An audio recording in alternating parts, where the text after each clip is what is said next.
Hello students, आज मैं current electricity का फोर्थ वीडियो लेकर आया हूं जिसमें हम एक इम्पॉर्टेंट टॉपिक पढ़ने वाले हैं जिसका हेडिंग है तापमान के साथ में प्रतिरोध में परिवर्तन, मतलब variation of resistance with temperature. Temperature के साथ साथ रेजिस्टेंस, कंडक्टर का रेजिस्टेंस कैसे चेंज होता है। तो इससे रिलेटेड एक स्टूडेंट्स एक क्वेश्चन भी आया हुआ है जो मैं आपको दिखाता हूं। ये आपके ACF 2017 में एक क्वेश्चन आया हुआ है। ठीक है, मैंने अपने प्रीवियस वीडियो में मतलब लेक्चर नंबर 3 वीडियो नंबर 3 पे मैंने कुछ क्वेश्चन कराए थे रेजिस्टेंस से रिलेटेड जो ACF के 2016 में आए हुए थे। आज मैं 2017 का क्वेश्चन कराने वाला हूं और जिन बच्चों ने वो वीडियो नहीं देखा है वो YouTube में सर्च कर लें केमिस्ट्री वाला ACF और उसमें टॉपिक डाल लें करंट इलेक्ट्रिसिटी, तो आपको वो सारे वीडियो मिल जाएंगे जो मैंने पहले बना रखा है। और नहीं तो मैं सारा लिंक आपके डिस्क्रिप्शन बॉक्स में दे दूंगा। तो स्टूडेंट्स, इस टॉपिक को पढ़ने के पहले, इस क्वेश्चन को भी करने के पहले, ये वाला जो क्वेश्चन है इसको भी करने के पहले चलिए हम कुछ क्वेश्चंस का प्रैक्टिस कर लेते हैं जो मैंने आपको प्रीवियस टॉपिक में करा रखा है। स्टूडेंट्स, बहुत से बच्चे बोलते हैं कि सर क्वेश्चन का प्रैक्टिस करा दीजिए, क्वेश्चन का प्रैक्टिस करा दीजिए, ऐसा रिक्वेस्ट आता है। तो मैं आपको कुछ क्वेश्चंस के प्रैक्टिस करा देता हूं। आपके सामने एक क्वेश्चन लिखा हुआ है, बट अभी इस क्वेश्चन को कराने से पहले मैं आपको एक छोटा सा कॉन्सेप्ट बताना चाहता हूं। स्टूडेंट्स, आपके सामने जो क्वेश्चन लिखा है आप उसको खुद से ट्राई कर सकते हो, आपसे बन भी जाएगा, कोई प्रॉब्लम नहीं है, बहुत से बच्चों ने बना भी लेंगे। बट अभी एक छोटा सा कॉन्सेप्ट सुनिएगा स्टूडेंट्स, आपके लिए बहुत काम की चीज है जो मैं आपको बताने वाला हूं, बहुत काम की चीज। सपोज मेरे पास में एक नंबर है 12। अभी आप इसका यूज देखना है ना, अभी तो आप इसका कॉन्सेप्ट समझ लो। मेरे पास एक नंबर है 12। अब मुझे इस नंबर को 1:2:3 में ब्रेक करना है, 1:2:3 में ब्रेक करना है। ठीक है, तो इसके लिए मेरे पास में क्या कॉन्सेप्ट होना चाहिए, याद रख लेना। मैं छोटी सी बात बोलने वाला हूं। आपको क्या करना है, यदि कोई भी नंबर, ये तो एग्जांपल बताया, कोई भी नंबर को किसी भी अनुपात में तोड़ना हो तो आपको क्या करना चाहिए, इन अनुपात को पहले ऐड कर लेना चाहिए। इनको ऐड कर लो, कितना हो जाएगा, 1 + 2 + 3, ये हो गया 6। ठीक है, अब आपको क्या करना चाहिए, ये जो जिस नंबर को डिवाइड करना है वो लिखा 12 × 1/6। ये 1 लिया, 1/6, तो ये कितना हो जाएगा स्टूडेंट्स, टोटल हो गया, कितना हो गया, 2। ठीक है, दूसरा आप देखो, आप कंटिन्यू देखते रहो बस। ये 12 × अब मैंने ले लिया 2/6, तो ये हो गया 2/6। 2/6 हो गया 1/3, मतलब ये हो गया 4। ठीक है, और आप देखो 12 × 3/6, मतलब ये हो गया 1/2 और 1/2 मतलब 6। तो मैंने 12 को 3 पार्ट में ब्रेक कर दिया। वो 3 पार्ट कौन कौन से हैं, ये 3 है, 2, 4 और 6। 2, 4 और 6, क्या ये 12 होता है? बिल्कुल 12 होता है। और ये किस रेशियो में है स्टूडेंट्स, 1:2:3 में है। तो ये बात समझ में आ गई। यदि आपको किसी भी क्वेश्चन में ऐसा जरूरत पड़ने वाला है बहुत करंट इलेक्ट्रिसिटी में, यदि किसी भी नंबर को किसी भी अनुपात में ब्रेक करना हो तो ये कॉन्सेप्ट आप याद रखने वाले हैं। यदि आपको कॉन्सेप्ट समझ में आ गया तो चलिए स्टार्ट करते हैं क्वेश्चन।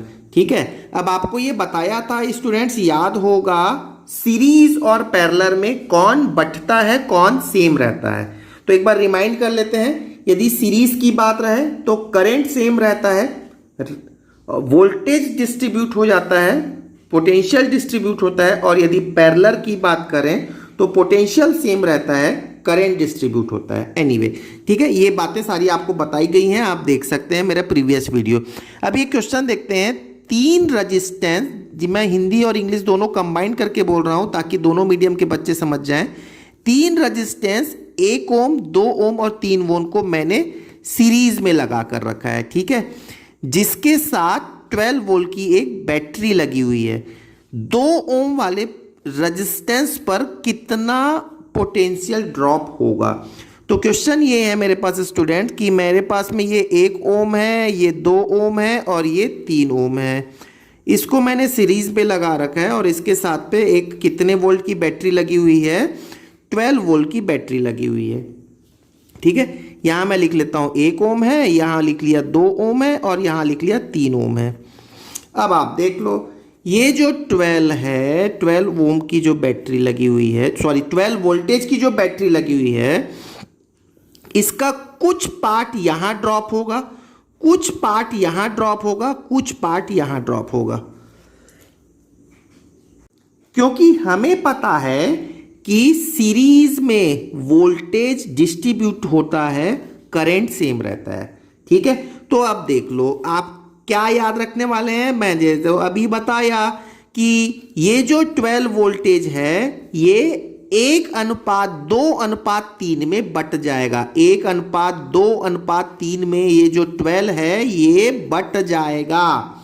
तो अभी थोड़ी देर पहले तो मैंने आपको बताया कि यहां पर देखिएगा, यहां पर यदि 1:2:3 में 12 को डिस्ट्रीब्यूट करना है तो 2 के करस्पॉन्डिंग कितना आ रहा है, देख सकते हो यहां पर 4 आ रहा है। अभी मैंने थोड़ी देर पहले ही समझाया।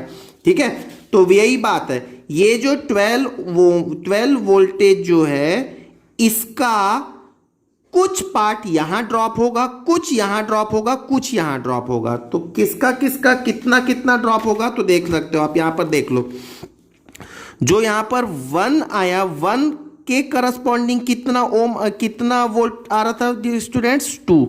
1 के करस्पॉन्डिंग 2 आ रहा था, 2 के करस्पॉन्डिंग 4 आ रहा था और 3 के करस्पॉन्डिंग 6 आ रहा था। मतलब इस 12 का यहां पर कितना आना चाहिए, 2 वोल्ट यहां पर ड्रॉप होगा। यहां कितना ड्रॉप होगा, 4 वोल्ट ड्रॉप होगा और यहां पर कितना ड्रॉप होगा, 6 वोल्ट ड्रॉप होगा।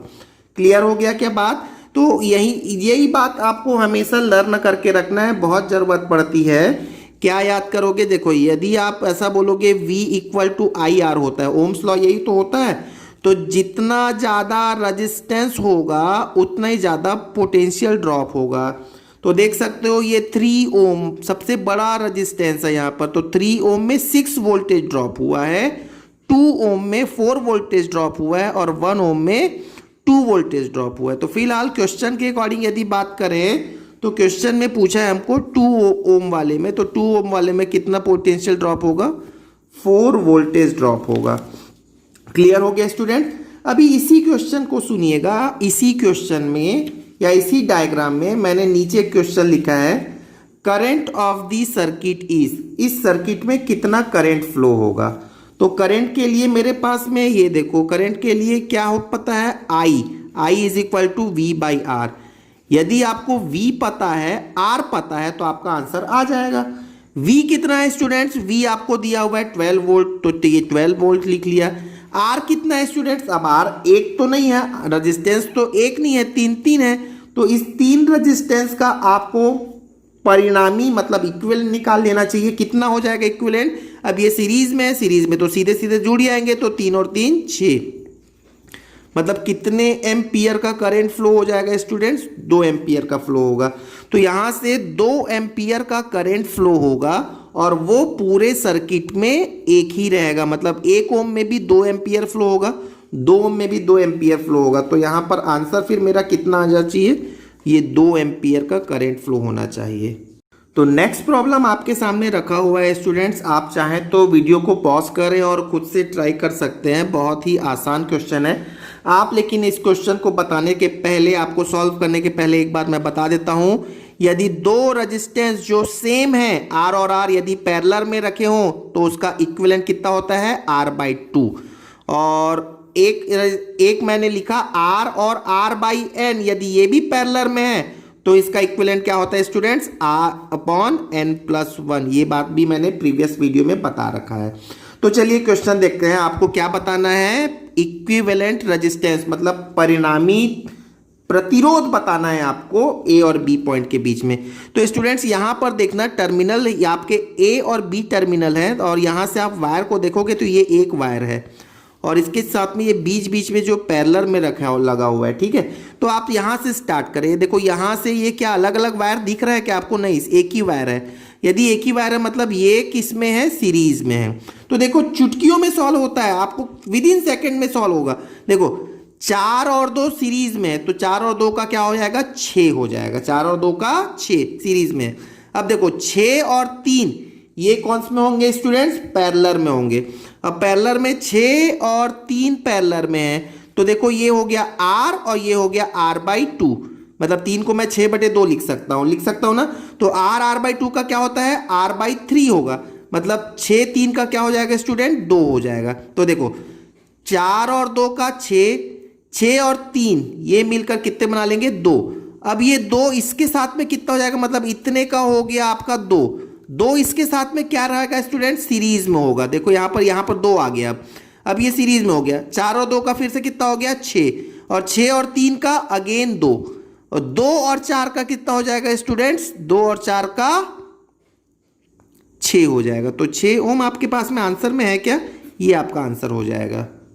तो आई होप आपको समझ में आ रहा होगा स्टूडेंट्स। मैंने थोड़ा फास्ट जरूर बताया है, लेकिन फास्ट ही काम करना सीखे हैं आप, ठीक है। यहाँ पर देखो सेम प्रॉब्लम है, आपको क्या बताना है, इक्विवेलेंट रेजिस्टेंस बताना है। चाहे तो आप खुद से सॉल्व कर लो। देखो 10 और 5 सीरीज में है, 15 हो गया, इसके प्लेस पे मैंने 15 लिख लिया। और 15 और 5 देखो कितने टाइम्स का डिफरेंस है, 3 टाइम्स का डिफरेंस है कि नहीं है। यदि जितने टाइम का डिफरेंस है, देखो r/n का क्या होता है, r/n+1 होता है। तो ये यदि मैं r लेता हूं तो ये हो जाएगा r/3। तो इसका आंसर कितना हो जाएगा, 15 और 5 का क्या हो जाएगा, 15/4। और ये 15 मतलब इतने के प्लेस पे मैंने 15/4 लिख लिया। 15/4 और 10 ये किस में होंगे स्टूडेंट, सीरीज में होंगे। तो 15 और ये कितना हो गया, 15 + 40 + 15/4, मतलब ये हो गया आपका 55/4 अप्रॉक्स कितना आंसर होगा फिर आपका, ये आंसर होना चाहिए 13.75। तो आपको समझ में आ गया होगा। देख लो मैं एक बार बोल देता हूं, ये और ये किस में है, सीरीज में, उसके साथ में ये पैरेलल में, और उसके साथ में ये सीरीज में हो गए। ये ऐसे ही यहां पर भी देख लो एक बार फिर से, ये और ये किस में है, सीरीज में, इन दोनों के साथ में ये पैरेलल, फिर ये और ये किस में आ जाएंगे, सीरीज में, फिर ये और ये इसके साथ में पैरेलल, फिर ये और ये लास्ट में सीरीज में आ जाएंगे। चलिए स्टूडेंट्स नेक्स्ट प्रॉब्लम करते हैं। बहुत ही आसान, बहुत ही इंपॉर्टेंट कॉन्सेप्ट यहाँ पर आपको मिलने वाला है। देखिए यहाँ पर क्वेश्चन ये है कि ये आपके पास में एक सर्किट दिया हुआ है, जो जैसा भी आपके सामने रेजिस्टेंस लगे हुए हैं, यहाँ से कोई बैटरी लगा हुआ है, V वोल्ट का कोई बैटरी लगा होगा। यहाँ से 1 एम्पियर का करंट फ्लो हो रहा है, और ये 1 एम्पियर का करंट यहाँ से जाकर डिस्ट्रीब्यूट हो जाएगा। कुछ करंट इधर आ जाएंगे और कुछ करंट ऊपर चला जाएगा। तो आपको ये बताना है कि इस पक्ष में कितना करंट फ्लो होगा, मतलब क्या निकालना है। देखो यहाँ पर लिखा है find I in the given circuit, ठीक है। तो I कैसे फाइंड आउट करें, तो सबसे पहले आप इसका इक्विवेलेंट रेजिस्टेंस निकाल लो। इक्विवेलेंट रेजिस्टेंस कैसे निकालोगे स्टूडेंट्स, तो आप यहां पर देखो इक्विवेलेंट रेजिस्टेंस कैसे निकालोगे। यहां देखो 4 और 4 किस में है, पैरेलल में। तो 4 का क्या हो जाएगा, 2, r का r/2 होता है। तो 4 का 4/2 मतलब 2 हो जाएगा। और ये 2 और ये 4 सीरीज में हो जाएंगे, मतलब ये कितने हो जाएंगे, 6 हो जाएंगे। तो स्टूडेंट्स कुल मिलाकर क्या हो गया, जो I करंट आ रहा है, यहाँ से I करंट जो फ्लो हो रहा है वो यहाँ पर कितना ओम हो जाएगा, यहाँ पर 6 ओम हो जाएगा। होगा कि नहीं होगा, 6 ओम। ये देखिए 4 का 2 और 4 का 6 ओम, और ऊपर ऑलरेडी कितना लगा हुआ है स्टूडेंट्स, यहाँ पर लगा हुआ है 4 ओम लगा हुआ है, ठीक है ना। यहाँ पर 4 ओम लगा हुआ है, नीचे 6 ओम लगा हुआ है। और यहाँ से टोटल कितना करंट आ रहा है स्टूडेंट्स, 1 एम्पियर आ रहा है। देखो क्वेश्चन में 1 एम्पियर गिवन है, ये देखो ये 1 एम्पियर ऊपर जा रहा है, ठीक है। तो अब यहाँ पर देखिएगा, देखो अब फिर से वही बात है, ये जो 1 एम्पियर है ये बट जाएगा, 2 पार्ट में बटेगा। कुछ पार्ट इधर चला जाएगा, कुछ पार्ट इधर चला जाएगा। तो देखना, समझना ध्यान से, V = IR होता है, ठीक है ना। अब पैरेलल में ये दोनों तो पैरेलल है, पैरेलल में वोल्टेज तो सेम रहता है। तो यदि ये वोल्टेज सेम रहेगा तो मैं ये बोल सकता हूँ I is directly inversely proportional to R, मतलब जहां पर रेजिस्टेंस ज्यादा है वहां पर I कम आएगा। ये तो बात समझ आ गया, मतलब यहां पर रेजिस्टेंस ज्यादा है, मतलब इस सर्किट में करंट कम फ्लो होगा, और इधर जो है वो करंट ज्यादा आ जाएगा, ठीक है। अब देखो यहां पे 1 को बांटना है, ये बट जाएगा। 1 एम्पियर जो है वो डिस्ट्रीब्यूट हो जाएगा, कितने डिस्ट्रीब्यूट हो जाएगा, एक 4 ओम में जाएगा और एक 6 ओम में जाएगा। अब आप देखो 4 और 6 मतलब आप इसको 2:3 बोल सकते हो क्या? बोल सकते हैं ना। तो मतलब आप 1 को 2:3 में बांट दो। तो 1 को 2:3 में बांट देंगे तो क्या हो जाएगा? ये तो इसको ऐड कर दो तो 2 और 5, तो एक ये हो जाएगा और दूसरा क्या हो जाएगा? 1 × 3/5, ये हो गया आपका दूसरा। ठीक है, अब आप यदि इसको सॉल्व करते हैं तो ये हो गया 2/5, 2/5 मतलब 0.4, और इसको यदि सॉल्व करते हैं तो 0.6। तो एक को मैंने दो पार्ट में बांट दिया, एक है 0.4 एम्पियर और एक है 0.6 एम्पियर। कौन सी बड़ी वैल्यू है? ये वाली बड़ी वैल्यू है। तो ज्यादा करंट कहां फ्लो हो जाएगा स्टूडेंट? जहां रेजिस्टेंस कम है, मतलब यहां चला जाएगा 0.6 और यहां आएगा 0.4। तो हमारा आंसर क्या हो जाएगा स्टूडेंट्स? 0.4।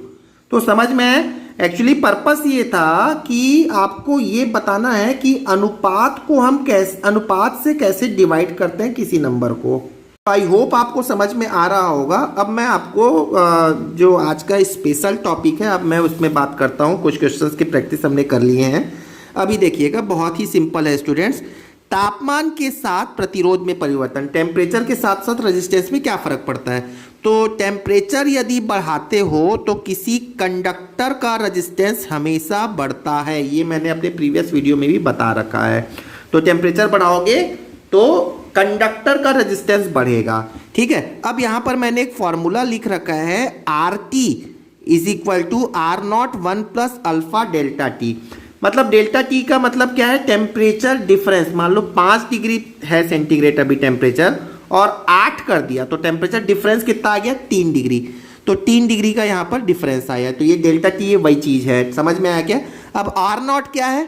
R0 क्या है? ये रेजिस्टेंस एट 0 डिग्री सेंटीग्रेड पर है। मतलब किसी भी कंडक्टर का रेजिस्टेंस 0 डिग्री पर R0 है, किसी तापमान T पर RT है। ठीक है, 1 तो कांस्टेंट है। अल्फा को हम क्या बोलते हैं? यही इंपॉर्टेंट है, टेम्परेचर कोफिशिएंट। याद रखोगे, टेम्परेचर कोफिशिएंट है। अब टेम्परेचर कोफिशिएंट क्या होता है, मैं आपको इसका प्रैक्टिकली थोड़ा सोचने की कोशिश करेंगे। यदि किसी मटेरियल का रेजिस्टेंस मान लेते हैं कि 0 डिग्री सेंटीग्रेड या किसी टेम्परेचर पे 12 ओम है, ठीक है, मान लिया। अब 1 डिग्री सेंटीग्रेड बढ़ा दो, 1 डिग्री सेंटीग्रेड बढ़ा दिए तो उसका जो रेजिस्टेंस है वो 14 ओम हो गया, क्योंकि टेम्परेचर बढ़ाते हैं तो रेजिस्टेंस बढ़ता है। कितना डिफरेंस आया? 1 डिग्री बढ़ाने पर कितना रेजिस्टेंस बढ़ा? 2 ओम बढ़ा। यही उस मटेरियल के लिए अल्फा है। समझ में आ गया क्या? तो स्टूडेंट्स, अल्फा क्या है? अल्फा को हम क्या बोलते हैं? यहां मैंने लिख रखा है टेम्परेचर कोफिशिएंट। मतलब टेम्परेचर कोफिशिएंट ऑफ रेजिस्टेंस, मतलब तापमान गुणांक रेजिस्टेंस का। इसलिए इसका यूनिट क्या होता है? पर डिग्री सेंटीग्रेड। मतलब 1 डिग्री सेंटीग्रेड भी बोल सकते हैं इसे, या 1 केल्विन। यदि टेम्परेचर केल्विन में है तो केल्विन में चेंज करेंगे, डिग्री सेंटीग्रेड में तो डिग्री सेंटीग्रेड करेंगे। ठीक है, अब जो अल्फा की जो वैल्यू है, नोटिस करोगे अल्फा की वैल्यू पॉजिटिव होती है फॉर, किसके लिए पॉजिटिव होनी चाहिए? तो आप बोलोगे कंडक्टर्स के लिए। क्यों? क्योंकि कंडक्टर्स के लिए रेजिस्टेंस क्या होता है? बढ़ता है। किससे बढ़ता है? तापमान बढ़ाने से बढ़ता है। और इंपॉर्टेंट याद रखोगे, सेमीकंडक्टर्स के लिए, सेमीकंडक्टर्स किसको बोलते हैं? अर्धचालक। तो सेमीकंडक्टर्स का जो प्रतिरोध है वो तापमान बढ़ने के साथ साथ कम होता है। मतलब यहां पर सेमीकंडक्टर के लिए टेम्परेचर यदि बढ़ाओगे तो रेजिस्टेंस कम होता है, इसलिए अल्फा की वैल्यू वहां पर क्या आ जाएगी? निगेटिव आ जाएगी। ये आपके लिए एक एक्स्ट्रा बात हो गई। ठीक है, चलिए अब थोड़ा सा इस क्वेश्चन को देखते हैं जो हमने यहां पर अभी आपको स्टार्टिंग में पूछा था। ये ACF 2017 का क्वेश्चन है। प्रतिरोध में प्रति केल्विन आंशिक परिवर्तन कहलाता है। जैसे मैंने बताया ना, प्रति केल्विन मतलब 1 केल्विन या 1 डिग्री सेंटीग्रेड से प्रतिरोध में परिवर्तन। देखो यहां पर इंग्लिश में भी लिख रखा है मैंने, फ्रैक्शनल चेंज इन रेजिस्टेंस पर केल्विन। मतलब रेजिस्टेंस में कितना परिवर्तन आ रहा है यदि आप 1 केल्विन बढ़ाते हैं। तो यहां पर फिर आपका आंसर क्या आना चाहिए स्टूडेंट्स?